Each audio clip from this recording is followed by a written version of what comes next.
Hello coaches, this week we're going to take a look at positional training, something that came up recently in the interview David Moyes had in the High Performance podcast. Really recommend you listen to it, absolutely brilliant.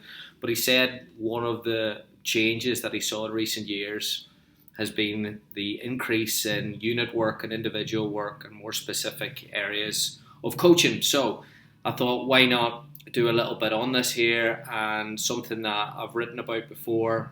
There's also a blog post on this, did a webinar on it around the new year. There's also my position-specific book that I wrote in 2014, and then most recently, in the link below, you can see my forwards 25 positional exercises for forwards. So if you're looking for more ideas around session design, check out the ebook. If you're looking for more theory and work around creating the profiles for the players, please go ahead, check out the book on Amazon, Modern Soccer Coach Position-Specific Training. Both links are below.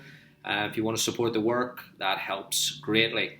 So let's look at 5 ways, if you're going to implement position-specific training, how can you maximize the time? Because we all know today that although we're getting more access in terms of hours with the players, we're also getting more education on sports science area of recovery, and we want to make sure that we don't have players out there for too long, and we also want to make sure that we can be as specific as possible with our planning so we can keep it intense, enjoyable, and all that good stuff. So let's look at 5 things here that can help a position-specific training be the best possible session that you can get.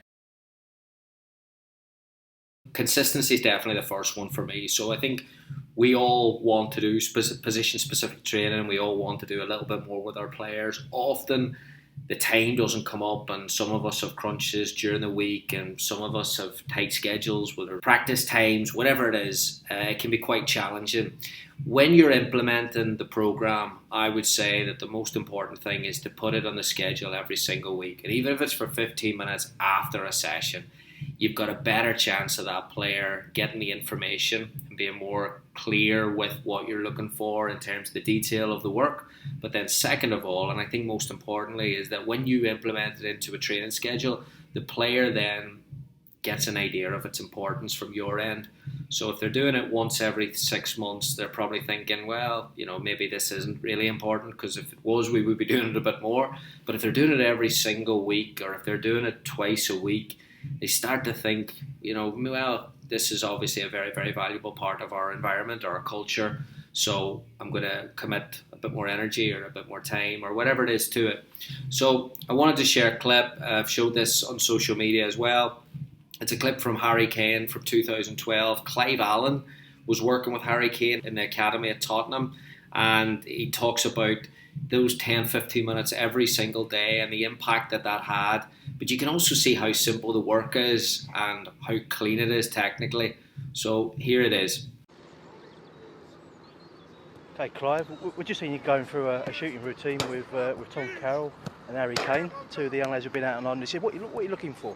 Well, I think it's a progression of yesterday's session, where we did a lot of work which was close in around the 18-yard box.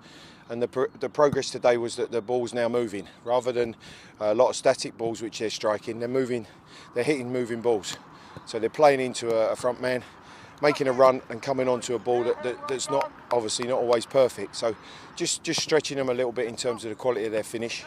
Just getting them striking the ball cleanly without going for too much power and obviously accuracy.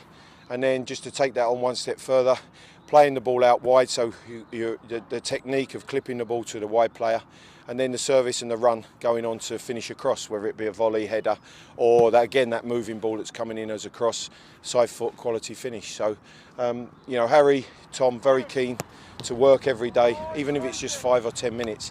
It's just important that they get a real consistency about the way they strike the ball, and obviously the techniques that we're looking for when we're finishing. Little changes over a long period of time, you've got a better chance of making a difference to a player or to your team if it's unit work as well.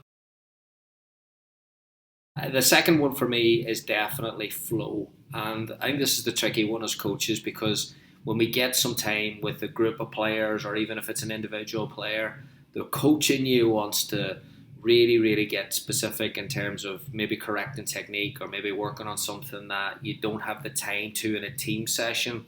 But that invariably means that you're stopping the session more and more, which can lead to the stop-start nature of it. So you don't really get the flow of momentum in terms of technique, but you also then can disengage the player. If it's constant coach input, the player can think, oh, I don't know if I really enjoy this or not. Sometimes the players want freedom just to go out and practice and get that momentum. So I think when you're looking at your design of your session, I think you've got to find ways that it's planned really, really well, and that it also flows. You can get that player the 10, 15, 20 minutes, whatever it is, you can allow them to work. I'll talk about feedback. I'm definitely not saying not to give feedback or not to correct errors, but I think there's a time to do that, and I'll talk about that in a couple of minutes. But I think most importantly is that you prioritize flow in the session, and what that also do is that will lead to a greater level of intensity, which can also put the player under a little bit more pressure. Mostly positional training is done unopposed, and I do think there's a place for unopposed work, but you've got to look for the speed of it. And if you stop, start, and you don't get that speed, then you're not really challenging the technique in any context. So I think flow is really, really important. The third one for me is relevancy, and that means that, obviously having the player doing what they're going to do in terms of their position. So you wouldn't have a centre back shooting penalties if they don't take them, or if they don't do any shooting during a game. That's an obvious one. But also in terms of the actions that they have on the pitch. Now, if anyone is going to do 100 shots in a row, again, the chances of those being quite successful will be quite high, because they're just doing the same thing over and over and over and over again. So you're going to get a lot of momentum.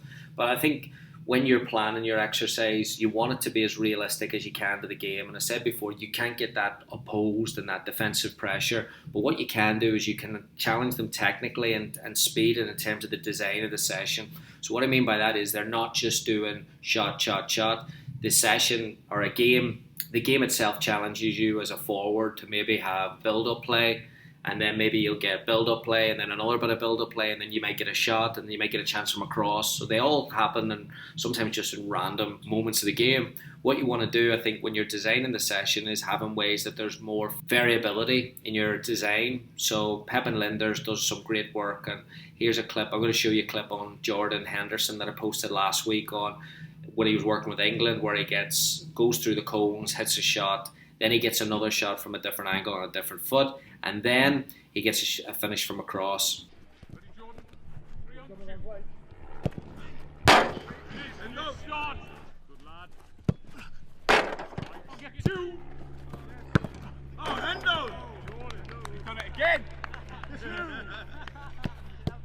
And I think when you're doing work like that, it challenges the player to only stay engaged technically, to do a different action, but also it engages them in different ways. And I think in doing that, it can be technically more difficult and more challenging. And then also you can add the physical piece in, rather than just kicking the same ball 100 times in a row.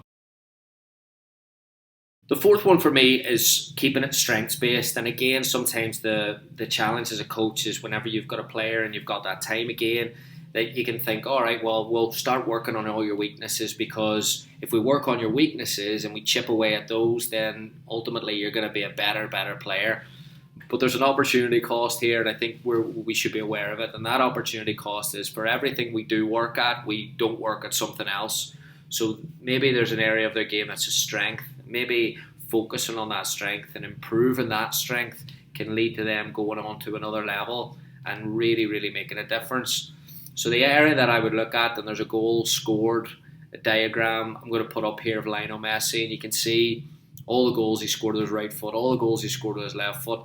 But if you were designing a session with Messi, would you work on headers so he can score more goals, or right-footed efforts that he could score more goals, or would you work on the left foot and keeping him successful in that, keeping confidence high? Now, ultimately, I don't think you have to choose as a coach. I don't think it's binary, one or the other. I think you can get the balance right, where it's 70-80% of strengths and 20% of weaknesses. And again, that goes back to number 3, where it's session design and more variability can add into 2 actions that they're really good at and 1 action that they might need to improve on. And when you plan that with your player profile or your game model, I do think that you've got a really, really good chance of engaging the player and improving the player and having the player enjoy it at the same time. And number 5 is feedback. So I talked on number 2 about the flow of the exercise and how you don't want to keep stopping it and starting it and stopping it and starting it. That'll lead to a little bit of disengagement. So where are you going to get your feedback in? So I would challenge you as a coach to make sure that you're videoing all the sessions you're doing, but also the team ones and also the individual ones. And then whenever you're correcting technique, if you're clipping or coding and you're doing your analysis, if it's a 15-minute session with the forwards, it should probably take you 15 minutes, maybe 20 minutes to go through it and cut it up. And then you've got the opportunity, number 3, which I think is the most important one, where you can sit down with the player and give your feedback or get their perspective on it. And getting their perspective on the training may then open up another layer to your individual work, because as coaches sometimes, again, we want it to be player driven and player led. But if we're designing the player profile or we're designing the game models and we're giving the feedback, then ultimately we're going to end up doing everything.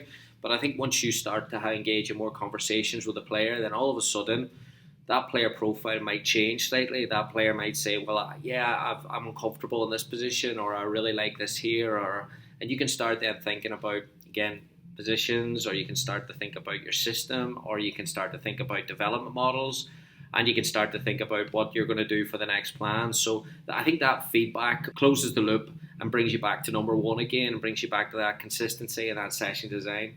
But ultimately, whenever you're putting those sessions together, I think you should approach it in the same way that you do for a team session, and that's in terms of the planning, and that's in terms of the preparation, and that's in terms of making sure that everything's right, and showing the players that, yeah, this is something that can help you get better, and this is something that you're also passionate about as a coach.